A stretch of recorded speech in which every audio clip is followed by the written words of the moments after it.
वाल्मीकि रामायण के मुताबिक जब वनवास के दौरान प्रभु श्री राम को अपने पिता अर्थात राजा दशरथ की मृत्यु का पता चला तो वह उनका पिंडदान करने के लिए बिहार के गया धाम पहुंचे। इस दौरान भगवान राम और लक्ष्मण पिंडदान की तैयारी के लिए सामग्री एकत्रित करने चले गए। इस दौरान राजा दशरथ की आत्मा ने माता सीता से आकर कहा कि पिंडदान का समय निकल रहा है और अगर सही समय पर पिंडदान न किया गया तो इससे मुझे मुक्ति नहीं मिलेगी। लेकिन उस समय वहां पर भगवान राम उपस्थित नहीं थे, जिस कारण माता सीता ने खुद ही पिंडदान करने का निर्णय लिया और सोचा मैं राम और लक्ष्मण को कैसे यकीन दिलाऊं। राजा दशरथ के पिंडदान के दौरान माता सीता ने तट पर मौजूद ब्राह्मण, गाय, वटवृक्ष, कौवे और फल्गु नदी को इसका साक्षी बनाया। राजा दशरथ ने माता सीता का पिंडदान स्वीकार किया और वह तृप्त होकर पितृलोक को चले गए। इस दौरान जब भगवान राम और लक्ष्मण लौटे तो सीता जी ने उन्हें सारी बात बताई।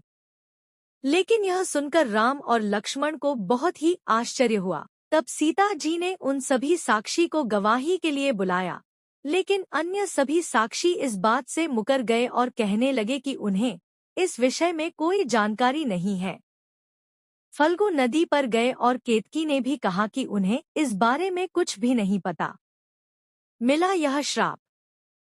चारों गवाहों के झूठ बोलने से माता सीता बहुत क्रोधित हुईं और उन्होंने सभी को श्राप दे दिया, जिसमें से फल्गु नदी को श्राप दिया कि एक समय बाद उसमें पानी नहीं रहेगा।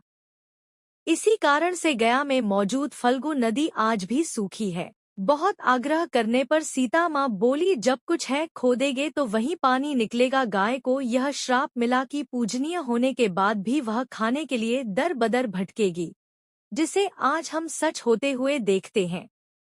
आज भी माता सीता का श्राप झेल रहे हैं।